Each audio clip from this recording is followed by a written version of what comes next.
kasi ako noon. Tapos sabi ko sa kasambahay namin, ate, ano pong ulam? Kakain po ako. Tapos sabi sa akin, ma'am, di pa nagluluto eh. Eh, mga 10 na yon, mga pa 11 a.m. Siyempre ako parang, okay, kalma na lang ako. Kahit may usapan kami nung isang araw lang na dapat 9 a.m. may luto na. So okay, sige, mag-11 na, walang luto. Okay, sige te, luto mo na lang po ako ng corned beef.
After kong kumain ng corned beef, bigla na lang talaga ako naiyak. Kasi kaka-inject ko lang sa ospital sa acid ko at bawal sa akin ng corned beef. Pero ito na naman ako. Kumakain na naman ako ng corned beef na bawal nga sa akin. Parang ang tagal-tagal ko ng problema ng pagkain sa bahay. 3 yung kasambahay ko na tumutulong sa akin sa bahay. At alam nila na wala akong alam sa pagluluto. Hindi naman ako nagkukulang ng pagsabi kung anong oras dapat. Hindi naman din ako nagkukulang sa grocery o sa pasahod.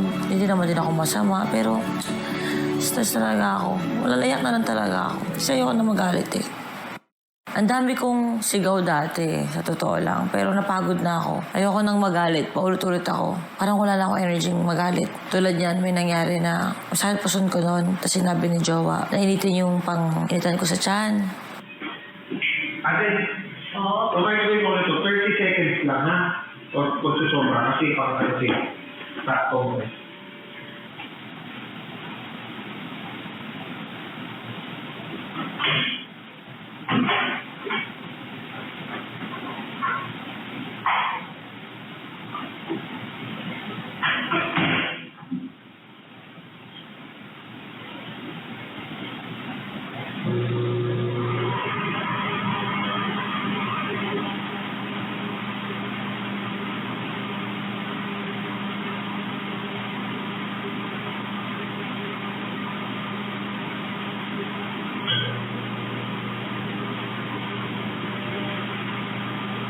Yun, di ba? Tapos, sumabog.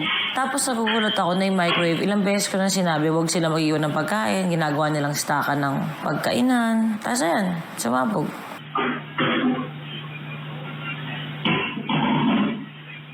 Bob, salamat ako.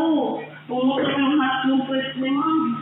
Ang dami pang mga nangyari sa bahay na mga nasisirang gamit, labahin. Ang dami ko ng reminder. Ganon. Nalulungkot ako kasi feeling ko gusto kong magkaroon ng bahay na kaya ko na wala akong kasambahay. Kasi sobrang hands-on ako sa bahay. Kasi nga ako ay hindi lang basta tatrabaho, ako din ay nanay. At pag nanay ka, gusto mo ang bawat sulok ng bahay mo, nasisilip mo, nalilinis mo, nasi-check mo at nasisigurado mo na safe ang mga anak mo. Mula sa mikrobyo, mula sa hindi tamang pagkain pag-handle ng hindi malinis sa pagkain o oras ng dapat na may luto sa wala. Lahat ng bagay gusto ko, nakokontrol ko. Kasi ako ang parang pakiramdam ko, ako ang head sa bahay. Sinanay ako eh. So safe ang anak ko. Safe kaming lahat. Nahihirapan ako sa pakiramdam na pagod na ako na ang dami kong kausap na bobo. Ilang beses ko nang tinuro, ilang beses ko nang sinabi. Pero ang bobo talaga, nakakapagod. Parang feeling ko, ang favorite number nila 80-80. Gusto ko na lang din mag-8-8 sa pinagagagawa nila. Ang hirap. Sobrang hirap pag may mga kasama kang 80-80. Ganon din naman. Pagkatapos naman na nangyari na nagkasiraan ng microwave, hindi na rin po pinabayaran ni Jowa. Wala malambot talaga ang puso ni Jowa.